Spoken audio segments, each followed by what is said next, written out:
Polri, Bang Jamin?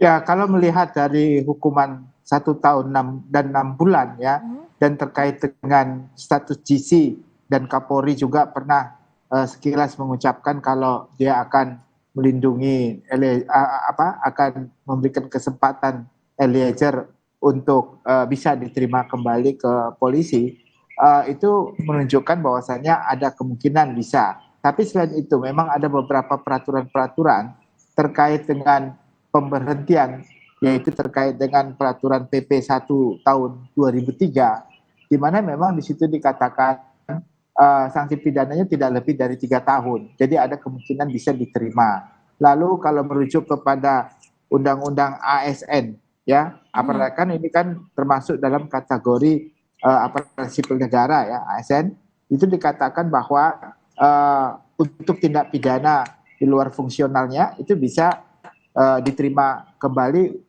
dengan sanksi pidana tidak lebih dari 2 tahun.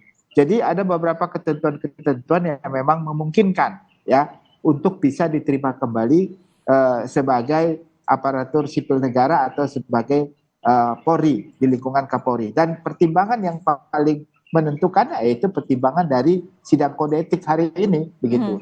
Tapi juga harus ada dasar hukumnya, yaitu tadi PP 1 2003 tentang pemberhentian Kepolisian Republik Indonesia dan ketentuan Undang-Undang ASN terkait dengan pemberhentian secara tidak hormat kepada ASN yang sanksi pidananya kurang di atas 2 tahun begitu. Oke, tapi berarti dengan hal-hal yang tadi sudah disampaikan tadi, besar potensinya ini akan tidak PTDH, Bang Jamin?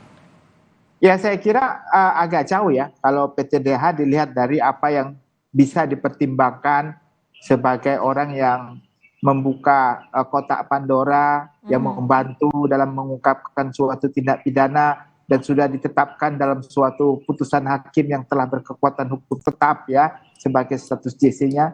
Saya kira itu merupakan suatu alasan-alasan dan pertimbangan yang mungkin diambil oleh Majelis Kode Etik yang bersidang hari ini untuk menyatakan bisa menerima kembali. Bisa saja contohnya hukuman, tapi hukumannya bukan hukuman pemberhentian PTDH, bisa aja sanksinya sanksi etika atau administratif atau demosi ya, atau memberikan hukuman untuk tidak pendidikan atau naik jabatan untuk beberapa tahun tertentu. Jadi bisa aja seperti itu. Tapi kelihatannya menurut saya konteks itu juga sangat sensitif ya bagi keadilan dalam masyarakat ya tentunya. Kalau sampai dia tidak diberikan hak untuk naik jabatan ataupun pangkat dalam 2 tahun terakhir, atau dia demosi pakai apa lagi, pangkatnya sudah pangkat yang paling rendah kan begitu kan, apalagi gitu ya. Nah jadi saya kira rasa keadilan masyarakat mungkin akan menjadi masalah lagi dalam sidang kode etik kalau sampai ada sanksi yang sifatnya administratif